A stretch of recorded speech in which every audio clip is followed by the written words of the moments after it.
Boa noite, queridos. Graça e paz, que Deus possa te abençoar. E nós estamos aqui lutando para que a palavra de Deus chegue até a sua casa, através de toda essa programação online, cada pequeno detalhe.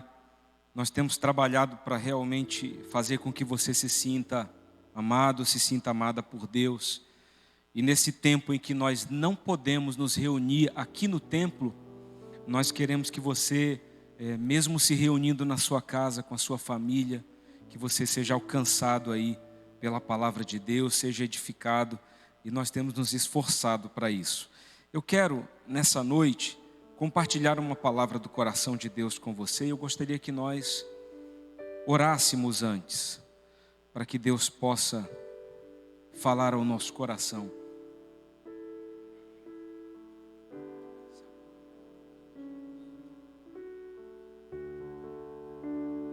Aleluia, graças a Deus.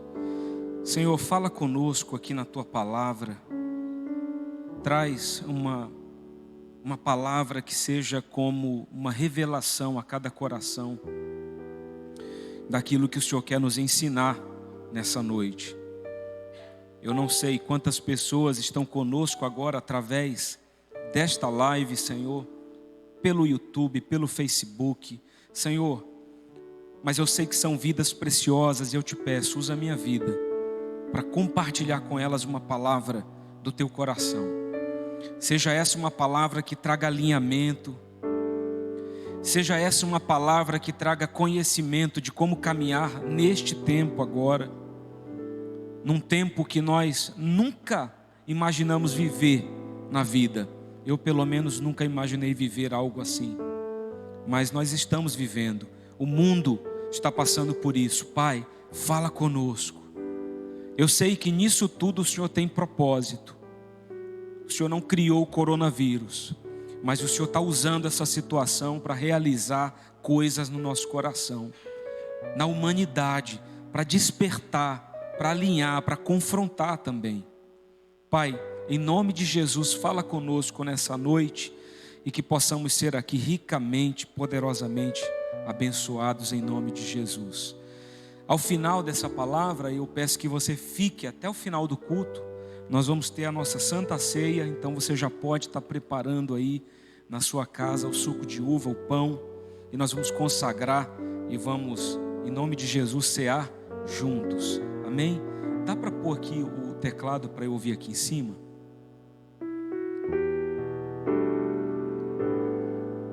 Aleluia. Eu queria, antes de começar a pregar, cantar uma canção com você.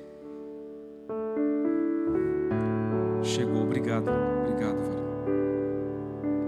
Obrigado, Jesus. Ao único que é digno de receber a honra e a glória, a força e o poder, ao Rei eterno, imortal, invisível, mais real, a Ele ministramos o louvor. Ao único que é digno, vamos adorar o Senhor. Ao único que é digno de receber a honra e a glória, a força e o poder, ao Rei eterno, imortal, invisível, mais real, a Ele ministramos o louvor.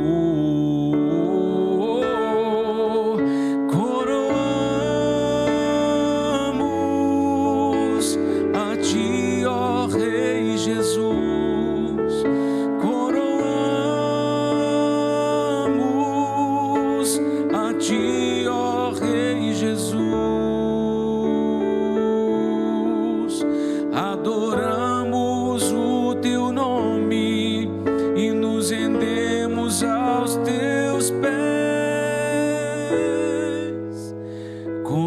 Consagramos todo o nosso ser a Ti. E nós coroamos o Senhor, Ele reina sobre nós. Coroamos a Ti, ó Rei Jesus. Coroamos a Ti, ó Rei Jesus. Adoramos o Teu nome e nos rendemos aos Teus pés. Consagramos todo o nosso ser a Ti. Você pode pôr a sua mão sobre o seu coração, na sua casa. Pessoal que está aqui também, consagra a tua vida para Jesus nessa noite. Nós estamos num dia nacional de jejum, de oração, consagrando as nossas vidas ao Senhor. Consagramos os nossos lares, consagramos nossas famílias ao Senhor. Tudo que somos, o que temos, nós consagramos a Ti, Jesus. E nós sabemos e reconhecemos que o Senhor continua sendo Rei, que o Senhor continua reinando e vai continuar reinando sobre tudo e todos e sobre toda essa situação, em nome de Jesus. Amém. Eu quero falar um pouco ao teu coração nessa noite sobre um tema bem delicado de se falar, que é o juízo de Deus. A gente não para muito para pensar sobre isso, sobre a justiça. Nós muitas vezes queremos o favor, queremos as dádivas, os presentes, mas não queremos a justiça. E nós precisamos entender que Deus, Ele é amor, Ele vai nos amar, Ele vai cuidar de nós, mas Ele também será justiça se isso for necessário. Então eu quero falar sobre o fato, nessa noite, de que biblicamente Deus é amor, mas também é justiça. E neste tempo de pandemia, nós temos falado muito sobre manter o ânimo, né? Então, tenha bom ânimo. Jesus disse: no mundo vocês terão aflições, mas tenham bom ânimo, eu venci o mundo. Nós temos pregado sobre isso nas nossas lives, nos nossos cultos, trazendo palavras que motivam, que animam, que renovam, e oramos por isso também. E sobre sermos mais do que vencedores, motivando as pessoas, e tudo isso, queridos, tudo isso é muito importante. Tem muita gente que está aflita, que está cansada, que está abatida nesse momento, que está preocupada, e nós oramos para que Deus renove as tuas forças. Então isso é importante, e nós, claro, precisamos ser canais de boas notícias. Eu vou falar para vocês, eu não sei no celular dos irmãos, no WhatsApp dos irmãos, mas no meu, quase que só chega notícia ruim. Se vem qualquer vídeo, qualquer mensagem, geralmente é sobre alguém que morreu, geralmente é sobre um caso que descobriram a mais, mas poucas pessoas transmitem notícias boas. Alguém foi curado, tá? O índice de contágio em determinado lugar está regredindo, Deus está agindo. Olha, poucas pessoas transmitem o que é bom. É como quando morre alguém, todo mundo fica sabendo muito rápido, né? Você nem sabe como. Como é que você ficou sabendo? Chegou no meu celular, alguém me avisou que fulano morreu. Então uma notícia ruim se espalha muito rapidamente. Então quero te advertir sobre isso. Não reposta esse tipo de coisa. Não faz bem, não é bom, não edifica. Posta a palavra, declara a bênção de Deus. Então isso é necessário, tá? Cuidado com essas más notícias. Tenham cuidado com aquilo que vocês estão deixando entrar através da sua televisão, através do seu celular. Então nós precisamos nesse tempo ser portadores de boas notícias. E você sabe que o Evangelho é traduzido assim, são boas novas de salvação, boas novas de vida eterna, boas novas do Senhor. Mas, no entanto, nós precisamos observar o tempo em que estamos vivendo hoje. É um tempo atípico, é um tempo específico. Não é qualquer tempo, mas é um tempo especial. E precisamos também entender que a vida, ela é mais que vencer, e sim viver no centro da vontade de Deus. Então esse pode ser um tempo de um juízo de Deus sobre a terra. Deus pode estar usando tudo isso para mexer conosco. Irmãos, nós precisamos entender que Deus não criou o coronavírus, mas Ele pode estar usando isso. Quando o diabo visita Deus e Deus fala para ele: viste o meu servo Jó, bom, fiel, temente. E Deus apenas ali apresenta o seu servo, mas o diabo vai até ele e diz: olha, se nós tocarmos nele da maneira certa, ele vai se revelar não sendo a pessoa que você acha, Deus, que ele é. E Deus dá uma permissão, tá, para que o diabo causasse algumas coisas na vida de Jó. E nós sabemos que no final de tudo, Jó foi aprovado, e Deus fomentou no coração dele uma profundidade muito maior. Deus não matou a família de Jó, seus filhos, não destruiu com o seu gado, os seus bens, suas fazendas, mas Deus permitiu que aquilo acontecesse para que Jó passasse por aquela situação, fosse aprovado e assim se aprofundasse ainda mais em conhecimento. Tanto que ele diz: Senhor, eu achava que te conhecia, mas hoje, então eu achava, e os meus olhos, eu achava que eu te conhecia, mas hoje os meus olhos podem te ver, e eu não te conheço só de ouvir, eu te conheço de contigo andar.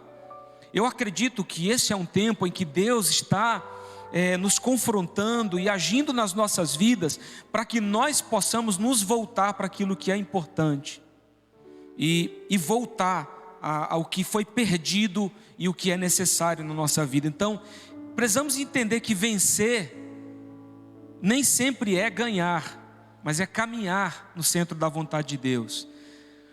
E a gente precisa entender, pensando sobre o conceito de vitória, que o nosso conceito de vitória, o conceito de vitória dos seres humanos é o que? Ganhar. No entanto, dentro do conceito de vitória de Deus está a renúncia e a perda daquilo que não faz parte da sua vontade para nós.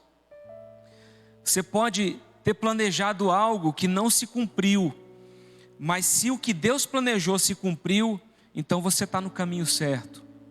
Eu sempre disse aos irmãos que eu não planejei ser pastor, mas hoje eu estou pastoreando, eu sou um pastor. Deus planejou isso para a minha vida desde o início, mas não estava como um entendimento meu de que era um plano que eu queria que acontecesse. A palavra de Deus chega a dizer que o homem faz planos, mas a resposta certa vem dos lábios do Senhor. Martin Luther King disse uma vez: se você não está pronto para morrer por alguma coisa, então você não está pronto para viver. Deus está nos confrontando nesse tempo, porque se nós não estamos prontos a morrer por causa do Evangelho, a entregar a nossa vida, mesmo que passemos por lutas e tribulações, então nós não estamos prontos para viver a plenitude do Evangelho, não estamos prontos para viver as bênçãos do Evangelho, porque o pacote vem completo. Então, dentro do conceito de vitória que é nosso, está ganhar, mas dentro do conceito de vitória de Deus está renunciar, às vezes perder. É interessante quando Paulo tem um encontro com Jesus, e o Senhor depois fala com Ananias dizendo: olha, está lá em Atos 9,16, eu mostrarei a ele o quanto deve sofrer pelo meu nome. Deus fala: olha, eu vou mostrar para Paulo o quanto será necessário que ele sofra por causa do meu nome. Paulo havia ali tido um encontro com Jesus, a sua vida jamais seria a mesma, o seu nome foi mudado, a rota da sua vida foi transformada, mas mesmo assim, foi um dos homens mais assim, sofredores da Bíblia, pregando o Evangelho, triunfando. Ou seja, viver no centro da vontade de Deus significa perder em algum aspecto? Será que se eu quiser viver no centro da vontade de Deus, eu posso perder? Jesus mesmo falou, a palavra de Deus nos ensina isso: se você não deixar pai e mãe por amor a mim, você não é digno de mim. Ou seja, se é necessário fazer uma escolha, você vai escolher quem? Tá? Por favor, não me entenda mal, amém? Se você não tem um pai cristão, uma mãe cristã, você vai orar por eles, mas se um dia fosse necessário fazer uma escolha, escolhemos Jesus. Você começa vendo Jesus dizendo: olha, você quer vir após mim? Você quer me seguir? Então negue-se a si mesmo, tome a sua cruz e me siga. Você quer ter vitória? Você quer ter vida eterna? Você quer ter uma nova vida? Eu posso te dar. Agora negue-se a si mesmo. Jesus diz para Nicodemos: você quer o que eu tenho? Tem que nascer de novo, tem que mudar, tem que renunciar. Aquele que perder a sua vida a ganhará, mas aquele que quiser ganhar a sua vida, esse a perderá. Então, dentro do conceito bíblico de vitória, existe renúncia. Não é só venha, não, eu preciso dar, eu preciso renunciar, eu preciso estar disposto a mudar. E diante de tudo que nós estamos vivendo, eu penso ser esse um tempo também de juízo sobre nós, um tempo de despertamento e de arrependimento. Muita gente prega contra a teologia da prosperidade, mas também acaba pregando a teologia da miséria.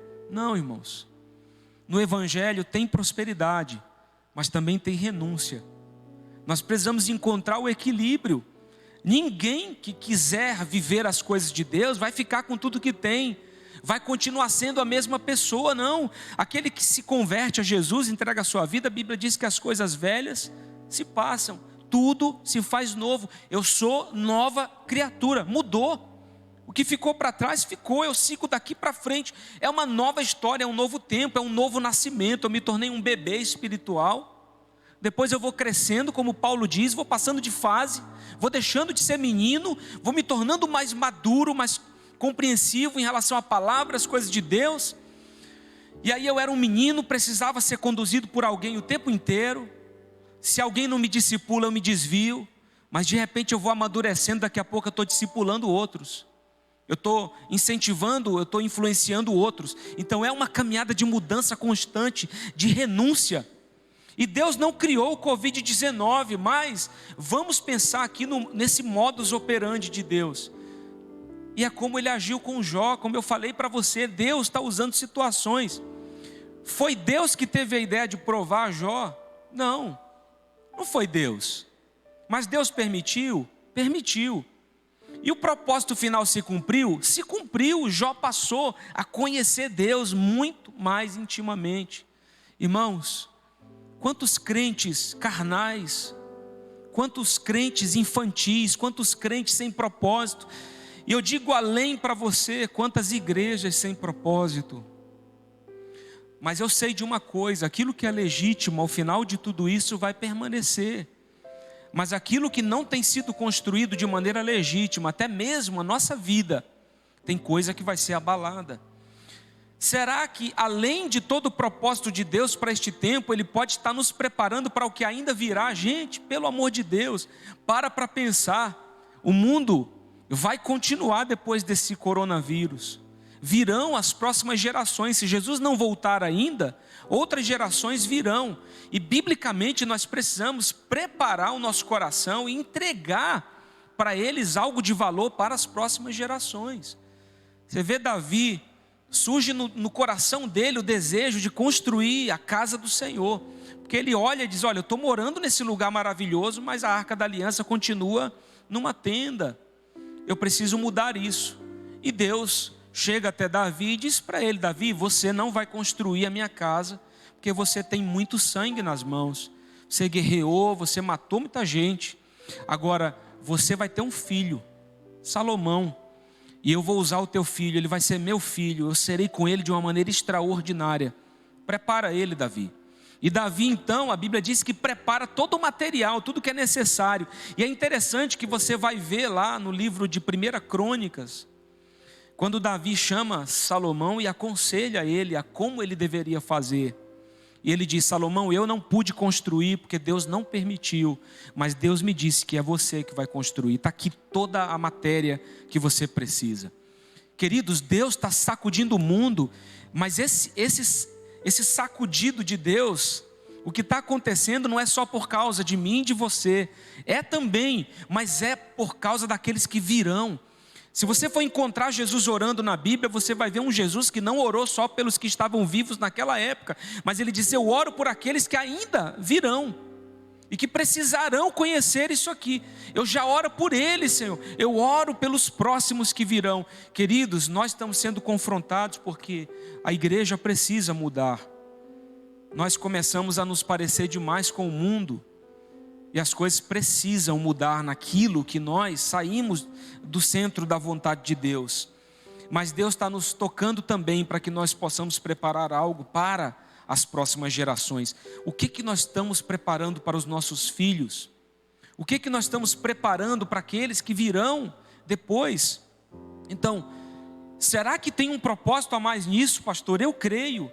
Deus é amor, mas também justiça. E eu acredito que o juízo de Deus vem para nos realinhar com o seu coração. Gente, nós precisamos acordar, nos reposicionar, nos despertar. E para isso nós precisamos renunciar para vencer. Você é um crente que está em pecado? Você está vivendo uma vida oculta, escondida? Que tipo de coisa tem aprisionado a tua vida, o teu coração? Nós precisamos nos arrepender desse pecado. Nós precisamos nos arrepender da forma como temos negligenciado a palavra de Deus, o nosso tempo devocional, o nosso tempo de oração, a nossa santidade, a forma como temos feito as coisas para o Senhor, porque Deus é amor, mas também é justiça. E para não dizer que esta é uma afirmação, pastor, do Antigo Testamento, isso aí era o que acontecia lá para o Antigo Testamento. Eu escolhi textos do Novo Testamento, tá? Eu acredito que esses textos vão estar aparecendo para você aí na sua tela. Lucas 11:42, a palavra de Deus diz assim: ai de vocês, fariseus, porque dão a Deus o dízimo da hortelã, da arruda e de toda sorte de hortaliças, mas desprezam a justiça e o amor de Deus. Vocês deviam praticar estas coisas sem deixar de fazer aquelas. Deus está falando, olha, dar o dízimo é importante, ofertar é importante, mas não negligenciem o fato de que vocês também precisam ser santos, de que vocês também precisam amar o próximo. Nunca se evidenciou tanto egoísmo quanto nessa época agora, mas também muito altruísmo. Agora mesmo, como o pastor Emerson disse, nós estamos numa parceria com a prefeitura, que vai estar hospedando moradores de ruas, alojando, e nós estamos levantando alimentos e também calçados e toalhas, materiais de higiene pessoal para abençoar. Mas eu fui esses dias ao supermercado e não tinha mais álcool gel nas prateleiras, e na hora que eu estava lá, um repositor veio e colocou algumas garrafas de álcool gel, e na hora que eu fui pegar, antes de pegar, ele olhou para mim e disse assim: só são 2 por compra, o senhor só pode pegar 2 garrafas. Para ele fazer aquilo e ele não colocar todas as garrafas na prateleira, é porque as pessoas estão levando mais do que precisam e deixando outras que precisam sem ter, tá? Então nós precisamos acordar, nós precisamos despertar para esse tempo de que coisas precisam mudar no nosso coração. A igreja precisa ser igreja novamente, precisa repensar. E eu digo a vocês, depois desse tempo, eu acredito que nós nunca mais seremos os mesmos. Nunca mais. Nós vamos ter que reavaliar muita coisa. Depois desses cultos online, dessas lives e uma programação inteira, olha, eu tenho passado tempo orando e reavaliando como as coisas vão ficar depois de tudo isso. Mas a promessa de Deus, eu creio, através de muitos profetas que são pessoas de referência para a minha vida, a promessa de Deus é que depois que isso tudo passar, nós vamos viver um tempo de grande avivamento, de grande glória, de grande mover de Deus. Mas nós precisamos nos preparar para que isso aconteça, sabe? E eu vou falar para vocês, queridos, isso é como alguém que está plantando sem ver a chuva. Então nós temos as sementes, nós temos a terra, mas ela está seca. E Deus está falando, está na hora de você plantar. Põe alguma coisa ali e alguém está dizendo para você, não tem chuva. O que é que aconteceu com Noé? Noé faz essa arca. Por cerca de 120 anos, Noé passou construindo aquela arca. Mas não tinha chuva, não tinha vestígio de água, as pessoas zombaram dele. Mas depois que ele terminou e o dilúvio veio, então se cumpriu aquilo que Deus havia dito a ele. Irmãos, tem uma chuva, tem um dilúvio de avivamento vindo por aí, mas aqueles que estiverem prontos vão liderar esse avivamento, vão estar na vanguarda, vão ser os remanescentes, vão ser aqueles que vão fazer a diferença. Agora, quem não estiver pronto, eu quero te dizer nessa noite, pode ser levado pelas águas desse dilúvio, como as águas levaram e ceifaram a vida de muitos naquele tempo. Vem um avivamento, mas nós estamos preparados? Como que está a nossa vida? Será que nós vamos poder dizer o que Paulo disse em 2 Timóteo 4? Ele disse: combati o bom combate, terminei a corrida, guardei a fé, e agora me está reservada a coroa da justiça. Ei, tem algo para mim, mediante a justiça de Deus, diante daquilo que eu fiz, das obras que eu fiz, que o Senhor, o justo juiz, me dará naquele dia, e não somente a mim, mas também a todos os que amam a sua vinda. Paulo está falando assim: olha, se você ama a vinda, a volta de Jesus, se você realmente ama, você está fazendo o que a esse respeito? Porque, irmãos, quando nós amamos uma coisa, nós nos movemos, tá? Tem gente que ama o carro que tem, então ele lava o carro quase todo dia, ele passa cera, ele cuida daquilo como se fosse a coisa mais importante da vida dele. Quando você ama alguém, você dá presentes, você faz alguma coisa para mostrar esse amor. E se nós amamos a vinda de Jesus, então por que a gente não lê a Bíblia? Por que a gente não ora? Por que a gente não jejua? Por que a gente não busca a face do Senhor? Por que no tempo em que nós tínhamos culto, as pessoas não vinham?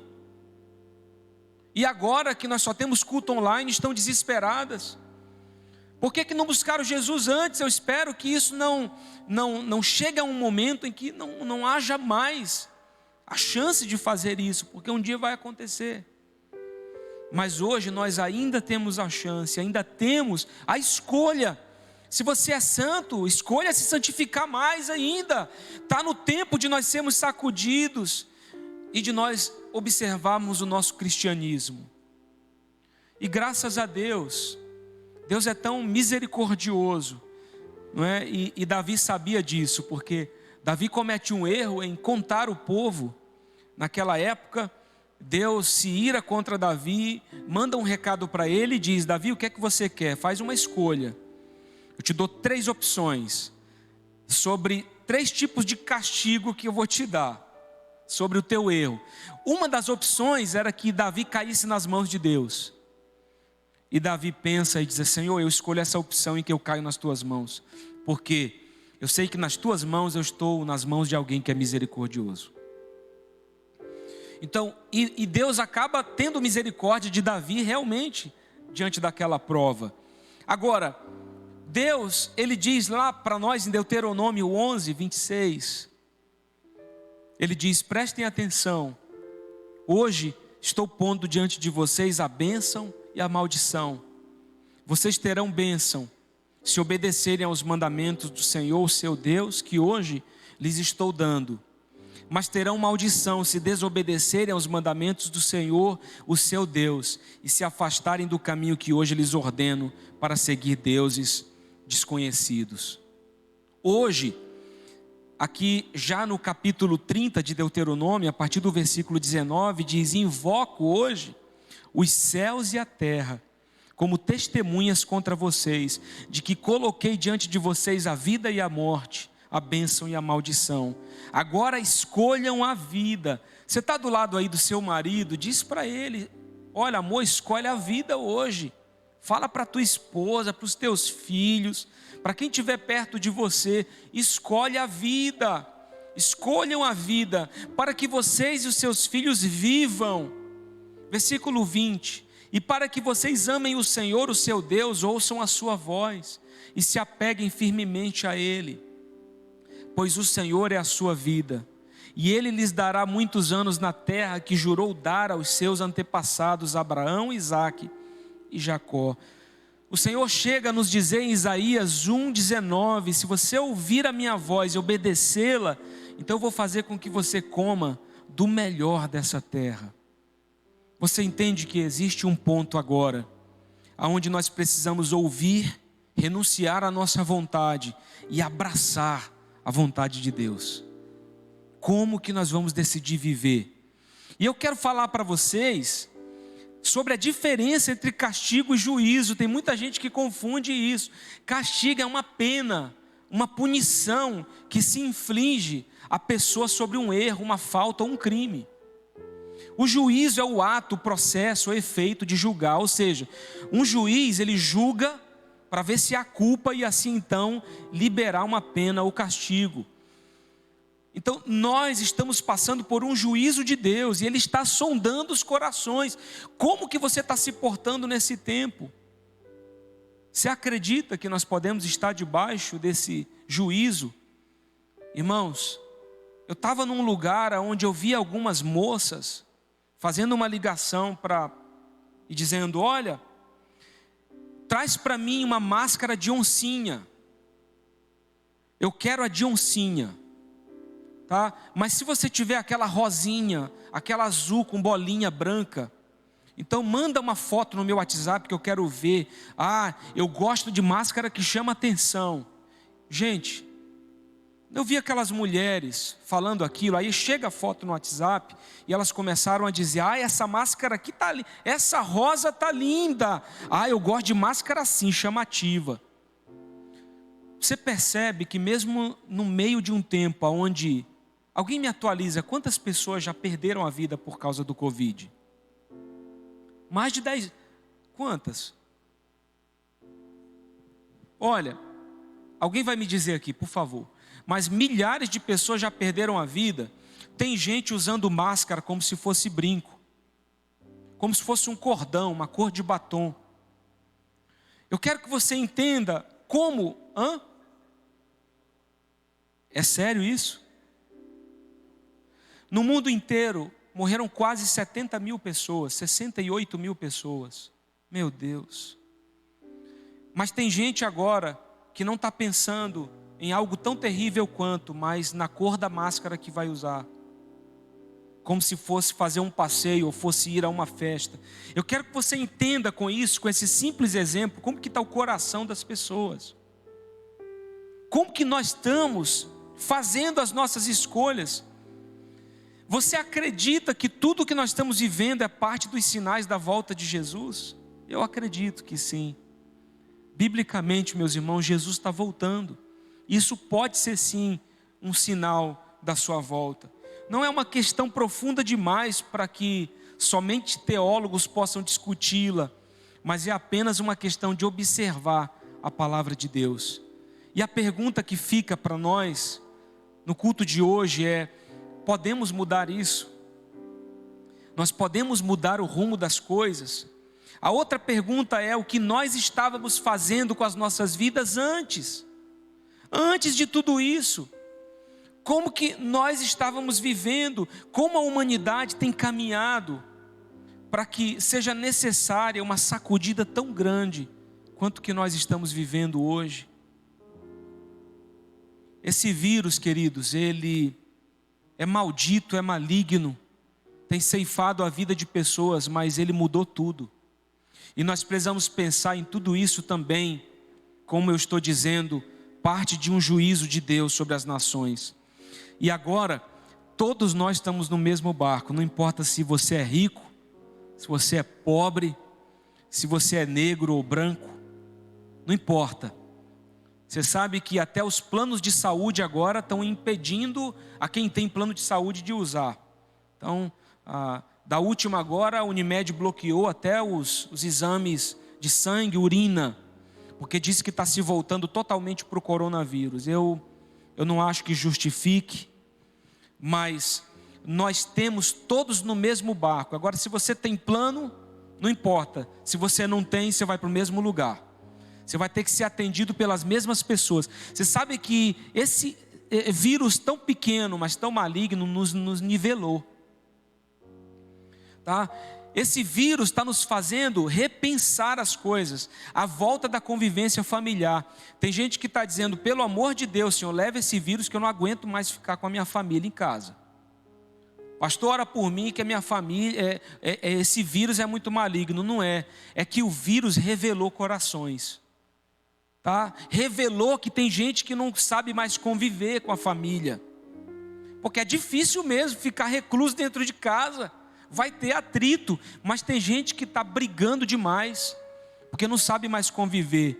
O vírus fez com que a gente repensasse a atenção aos idosos. Tinha gente reclamando do avô, da avó, mas agora está pedindo a Deus que ele continue vivo, fazendo de tudo para guardar. Fica aqui, vô, fica aqui, olha, está perigoso lá fora. E de repente nós passamos a valorizar os nossos idosos. Esse vírus fez com que as pessoas parassem de se transferir de uma igreja para outra, porque está todas as igrejas fechadas agora. Eu não gosto mais dessa igreja, vou para outra. Irmão, não tem para onde você ir. A única coisa que você pode fazer é ainda escolher um culto diferente pela internet. Mas não dá para ir a lugar nenhum para pedir carta de transferência, porque as pessoas se transferiam de uma igreja para outra de uma maneira imatura. Esse vírus mostrou que um celular com câmera e acesso à internet é suficiente para que pessoas se entreguem a Jesus.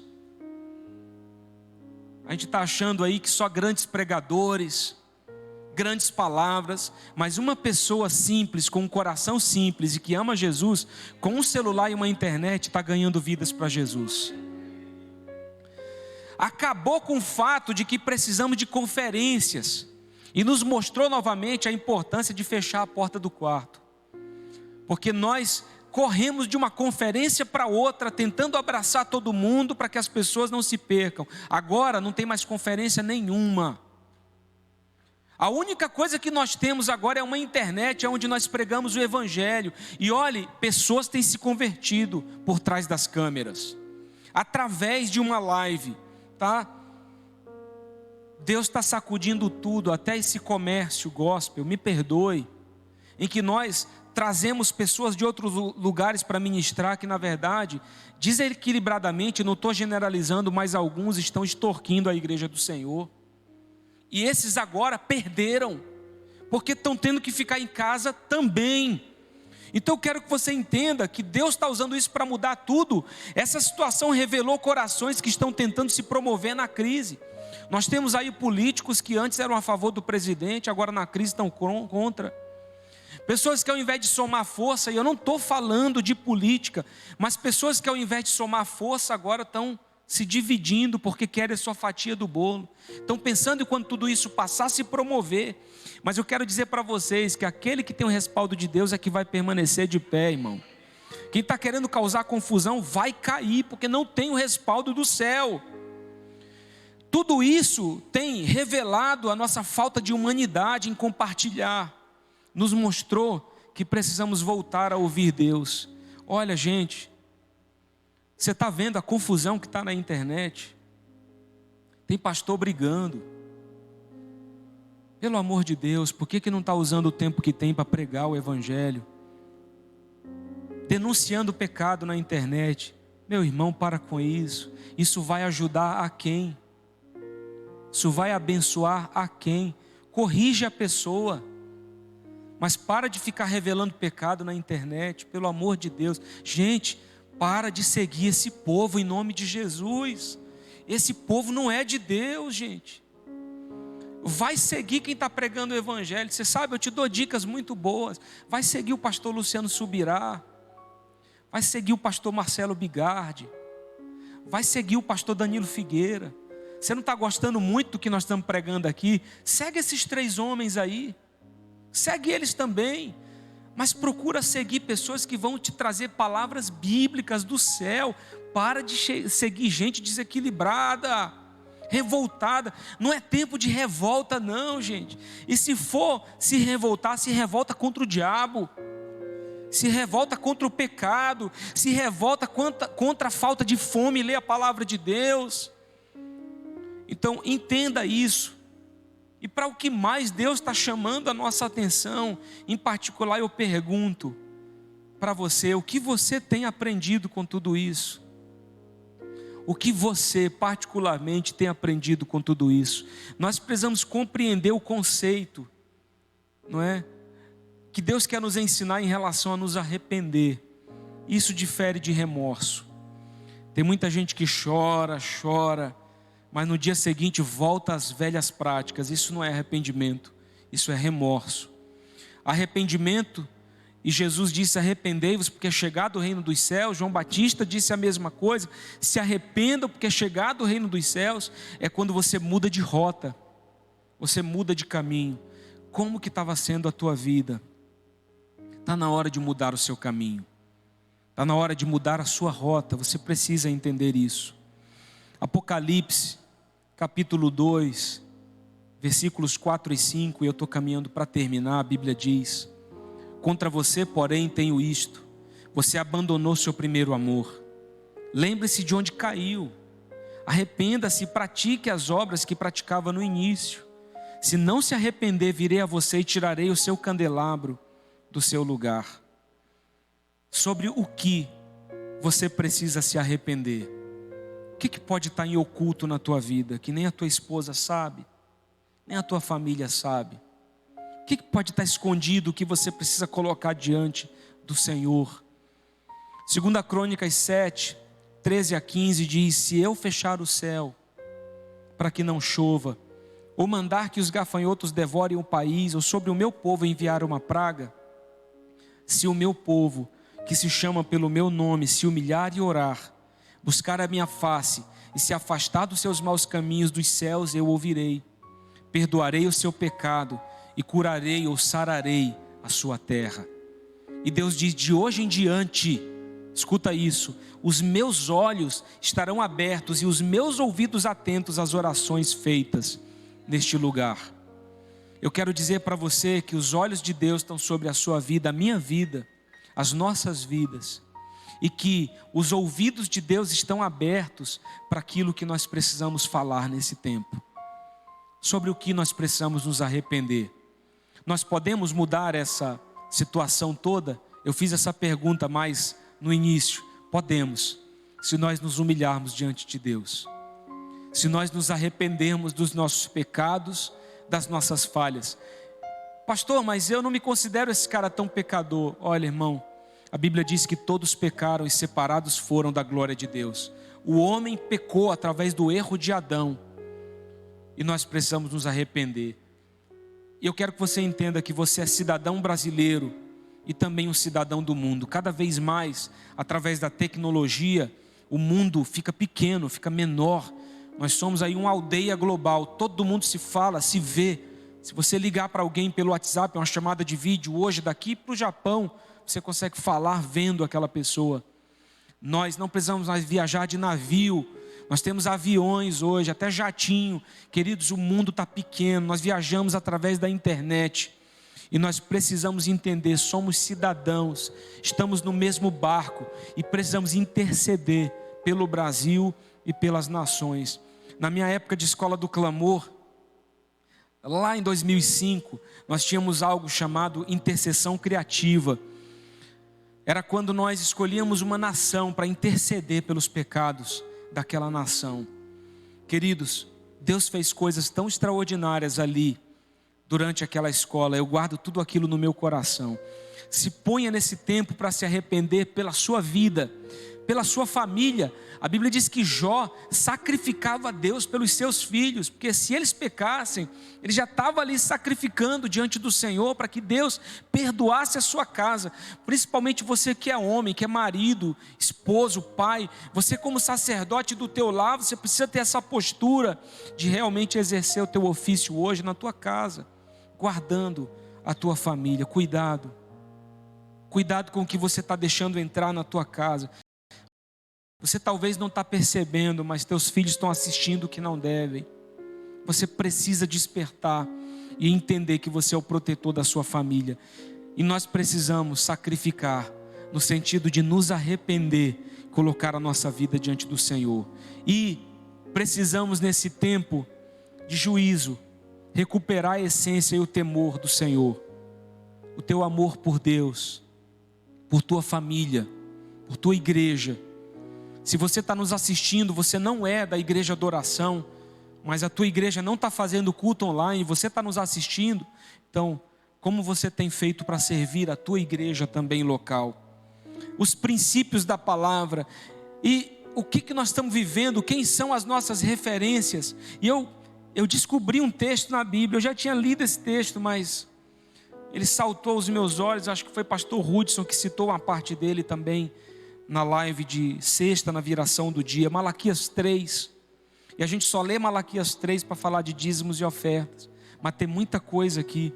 A Bíblia diz, em Malaquias 3, de 1 a 4, vejam, eu enviarei o meu mensageiro, que preparará o caminho diante de mim, e então de repente, o Senhor que vocês buscam virá para o seu templo, o mensageiro da aliança, aquele que vocês desejam virá, diz o Senhor dos exércitos. Mas quem suportará o dia da sua vinda? Quem ficará de pé quando ele aparecer? Porque ele será como o fogo do ourives e como o sabão do lavandeiro. Irmão, você está entendendo isso? Quando a glória de Deus se manifestar, será como o fogo do ourives. O ourives lançava aquele fogo no cadinho, que era aquela panela. Que panela é essa, pastor? É uma panela que você colocava o ouro. Quando você encontra ouro, ele tá impuro, ele está misturado, ele não está puro. Tá? Então o ourives coloca naquela panela, incide um fogo sobre ela, até que aquele ouro derrete, e o que é impuro sobe, ele se destaca. Então o ourives tira a impureza. Irmãos, nós vemos isso até na Bíblia, quando o Senhor fala que o joio também cresce ali no meio do trigo. Mas vai haver um dia onde os dois serão separados, e o joio, ele será lançado no fogo. Quem nós somos? A Bíblia fala de vasos de honra e vasos de desonra. Quem nós somos? De que lado nós estamos? Essa sacudida que está acontecendo está nos mostrando o quê? As pessoas estão te procurando hoje para ouvir de Deus, porque o mundo está desesperado, as pessoas estão aflitas, irmão. Até quem não era cristão, até ateu está pedindo oração hoje. Ora por mim, que a coisa está difícil, está uma luta tremenda. As pessoas estão vendo você como referência, ou elas estão se afastando de você? A Bíblia continua dizendo que nós será como o sabão do lavandeiro, lavando, sabe, tirando a sujeira. Isso vai fazer, e está fazendo Deus. Ele se sentará como um refinador e purificador de prata, purificará os levitas. Irmão, a Bíblia está dizendo que os levitas, aqueles separados para o serviço do templo, também precisam de purificação. E os refinará como ouro e prata, assim trarão ao Senhor ofertas com justiça. Então as ofertas de Judá e de Jerusalém serão agradáveis ao Senhor, como nos dias passados, como nos tempos antigos. É como se Deus estivesse dizendo, olha, quando a minha glória se manifestar, eu vou purificar, eu vou tirar a impureza, e eu vou trazer de volta, como no tempo antigo, a pureza, a simplicidade, a paixão, o amor, a profundidade. Irmãos, nós precisamos voltar a ser crentes mais apaixonados por Jesus. Nós precisamos voltar a ser cristãos que têm mais fome de Deus. Tudo isso que está acontecendo nivelou as coisas de uma forma extraordinária, porque hoje nós valorizamos até um aperto de mão. Eu não sei você, tem pessoas que eu quero abraçar, mas eu tenho receio. Se eu encontro um idoso, eu quero abraçar, mas eu não posso. Eu visitei lá o irmão Tonhão na casa dele, queria dar um abraço nele, amo demais o irmão Tonhão, mas eu estava chegando da rua, não podia. Irmão, eu acho que quando essa coisa maluca passar, que alguém me der um abraço, eu me derreto todinho. Eu vou chorar igual a criança assim, sabe, com fome. Porque está todo mundo assim, nós estamos carentes, irmãos. E eu não sei você, mas estou cansado, né? Assim, eu quero ver gente, eu quero abraçar gente, eu quero, sabe? É arriscado a gente fazer como naquele show de rock que o povo se joga em cima dos outros, né? Eu vou me jogar em cima do povo aqui num culto desse. Não me deixe cair no chão. Então, nós estamos assim, nós estamos querendo contato, mas Deus está sacudindo as nossas vidas. A única pessoa que eu não deixo de abraçar é minha esposa, meu filho. Aí não tem jeito, aí Jesus me guarde a vida deles, que eu vou abraçar. Mas, sabe, nós estamos num momento tão delicado. Será que nós temos que resgatar as práticas antigas? A igreja do Senhor precisa voltar a fazer a diferença. Não podemos nos conformar a este mundo. A Bíblia diz em Romanos 12, Não tome a forma, não se conforme a este mundo, mas renova a tua mente para que você experimente a boa, agradável, perfeita vontade de Deus. A gente está começando a ver tudo de maneira muito normal.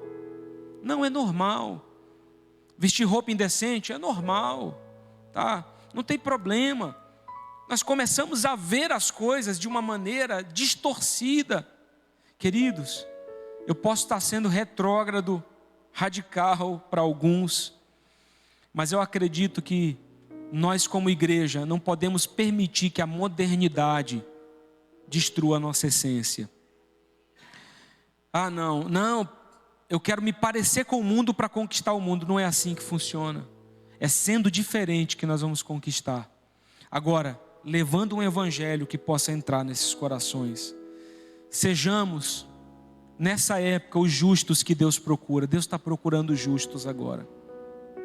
Você se lembra de Sodoma e Gomorra? Por causa do pecado daquele lugar, Deus decide destruir aquelas cidades. Gênesis 18:32 nos mostra um trecho da conversa de Deus com Abraão. E Abraão está intercedendo para que Deus não destrua. Abraão era um cara extraordinário. Intercedendo para que Deus não destruísse Sodoma e Gomorra. Então Abraão disse ainda, lá em Gênesis 18:32, não te ires, Senhor, mas me permita falar só mais uma vez. E se apenas 10 justos forem encontrados? Deus respondeu a Abraão, por amor aos 10, Abraão, eu não destruirei Sodoma e Gomorra. Mas você sabe o final da história? E Deus acaba destruindo aquele lugar.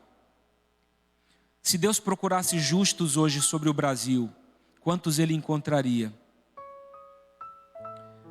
Você acha que poderia se encaixar nessa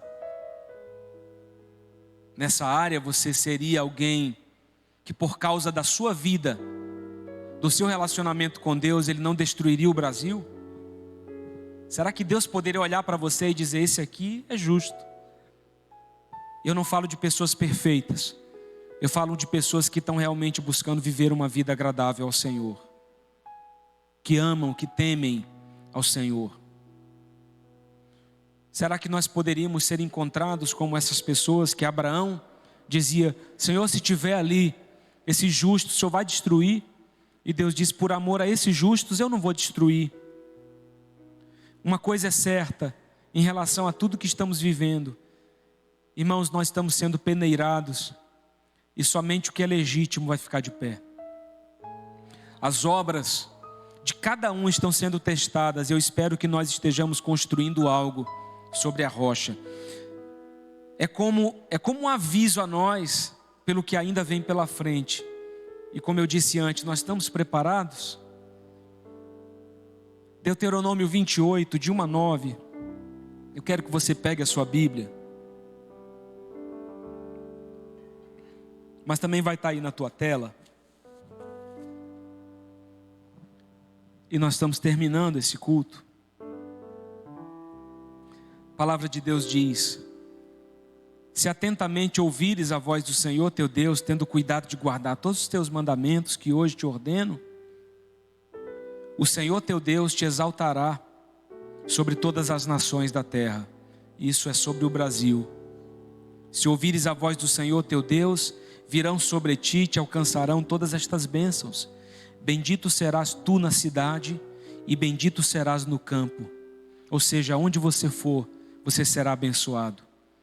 Bendito o fruto do teu ventre, o fruto da tua terra e o fruto dos teus animais e as crias das tuas vacas e das tuas ovelhas.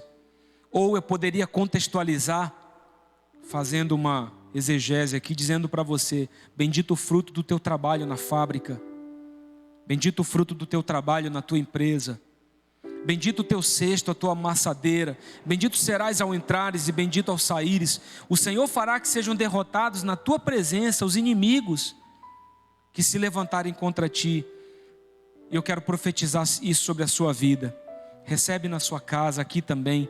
Por um caminho sairão contra ti, mas por 7 caminhos fugirão da tua presença. Irmão, isso aqui eu vejo o diabo enlouquecido, perturbado pelo poder de Deus.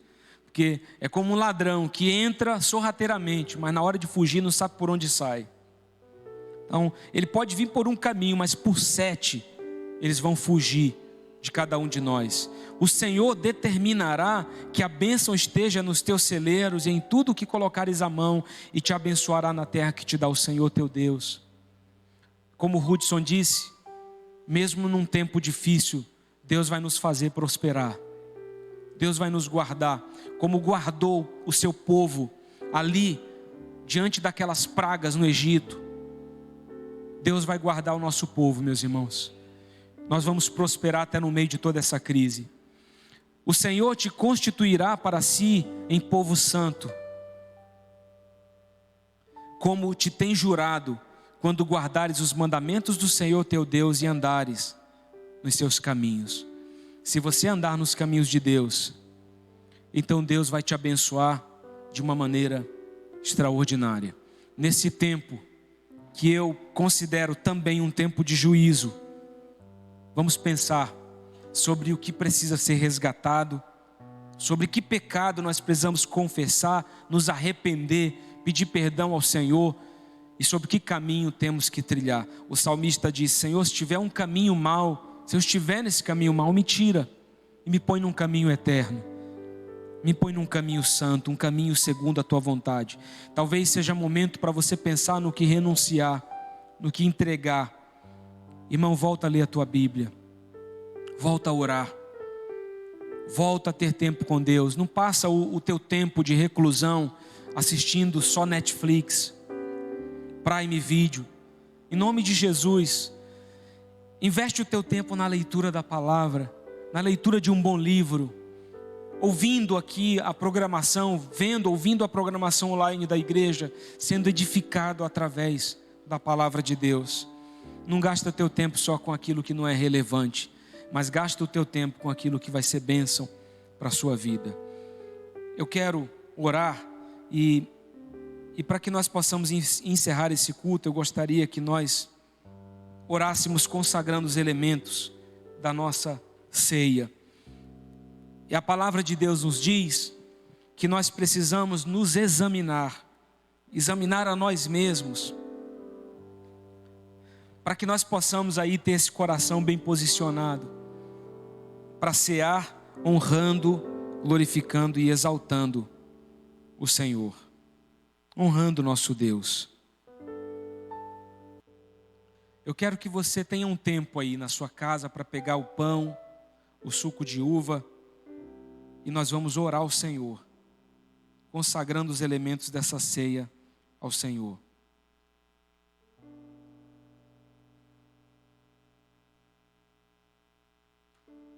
Primeira Coríntios 11, 23.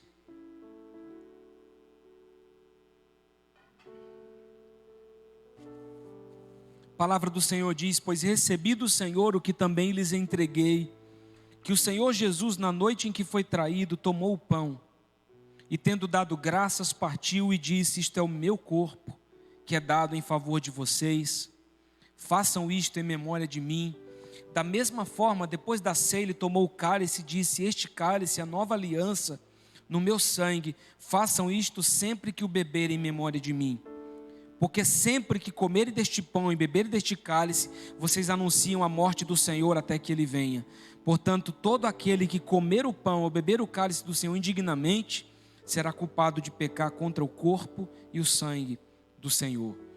E esse versículo 28 tem tudo a ver com o que eu acabei de pregar. Examine-se o homem a si mesmo. Examina a tua vida. Então coma do pão e beba.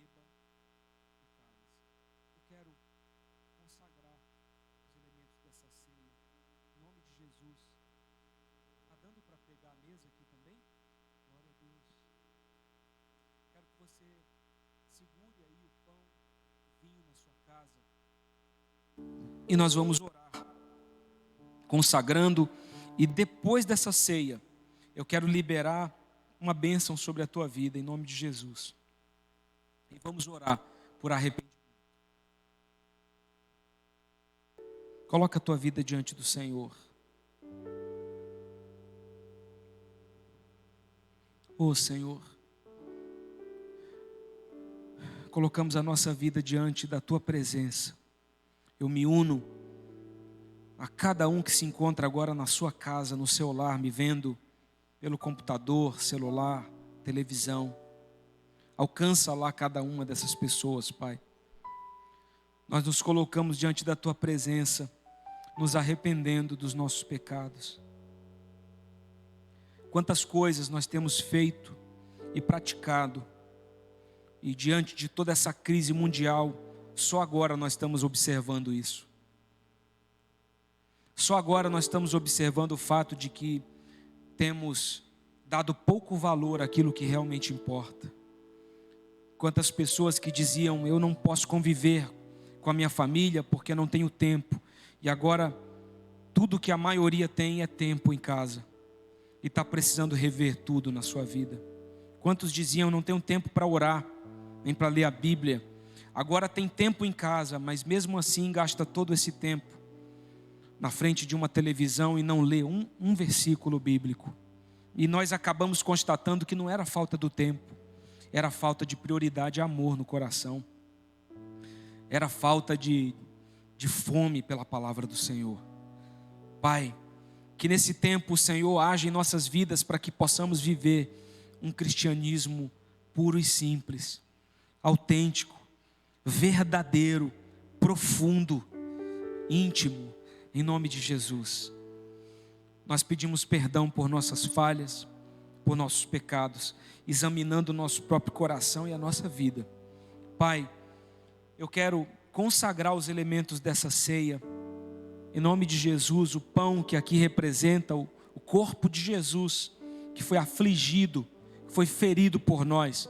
A Tua palavra diz que por causa dessas feridas é que nós fomos sarados. Aleluia. Graças a Deus. Graças a Deus. Nós consagramos o suco de uva que representa o sangue de Jesus, que foi derramado na cruz do Calvário por nós. E através desse sangue nós somos lavados e redimidos dos nossos pecados. Jesus, obrigado. Eu consagro o pão e o suco de uva que está na mão dos meus irmãos agora, na sua casa ou na sua mesa, para que nós possamos cear juntos nessa noite, em nome de Jesus. Não sei ainda, não coma, não beba. Nós vamos estar cantando uma canção enquanto nós nos servimos aqui. E aí vamos fazer isso juntos com vocês que estão em casa.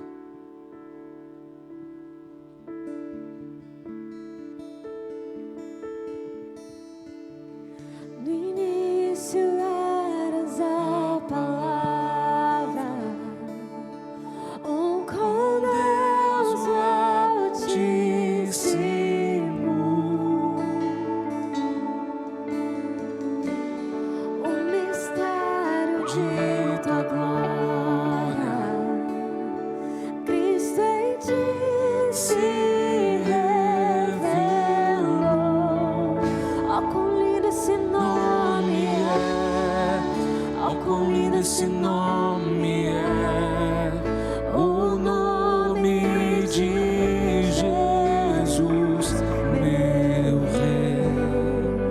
Oh, quão lindo esse nome. Adore o Senhor. Maior que tudo Ele é. Oh, quão lindo esse nome é, nome de Jesus.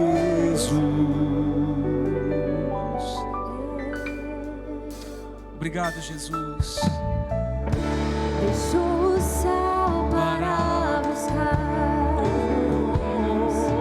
veio pra nos resgatar.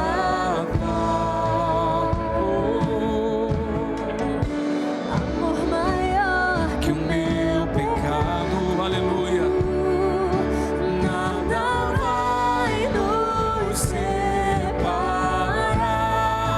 Oh, quão maravilhoso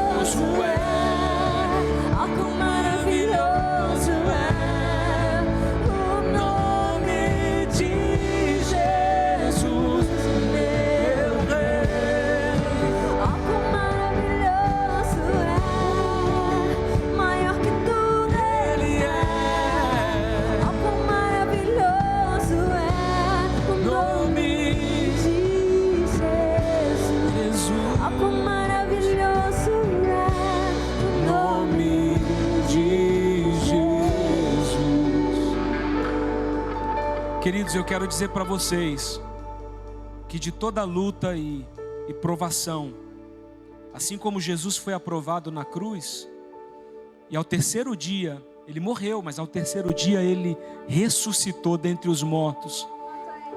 A sua vitória foi exposta em público, e por causa da sua vida, hoje nós estamos aqui tendo acesso à vida eterna. O diabo achou que havia derrotado Jesus na cruz. Por um momento achou que seus planos haviam se cumprido e que tudo que ele forjou ali levou Jesus a morrer. Mas na verdade, tudo aquilo já fazia parte do plano de Deus para a redenção.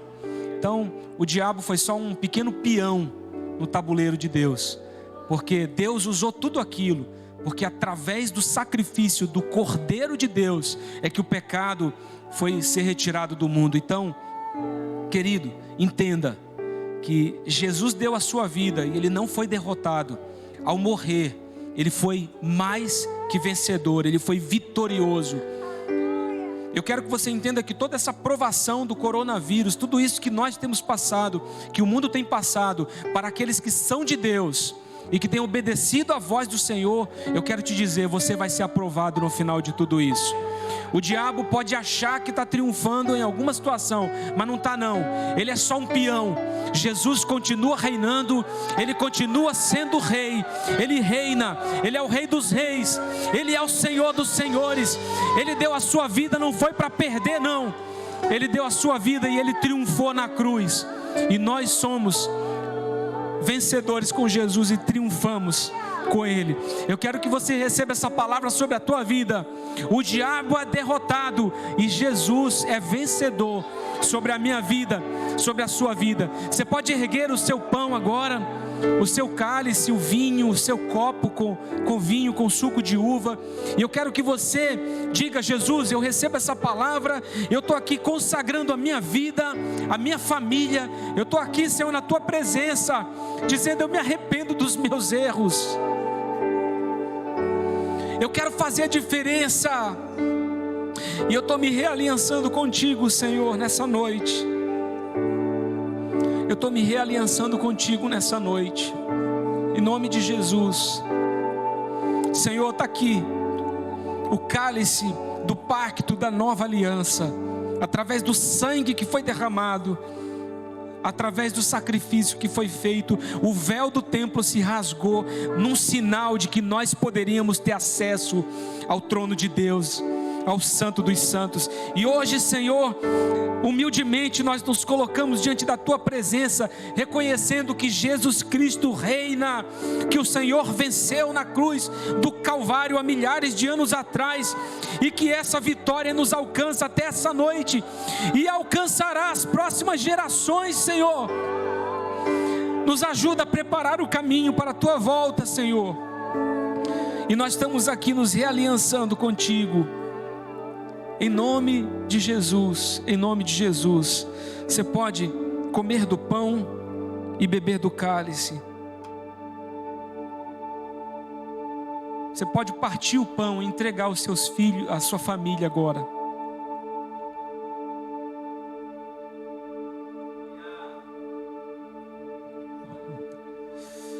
Oh, aleluia.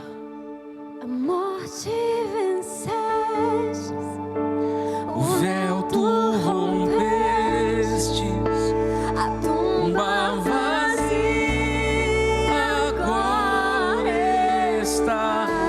Oh, os céus te adoram, proclama tua glória, pois ressuscitaste, vivo estás.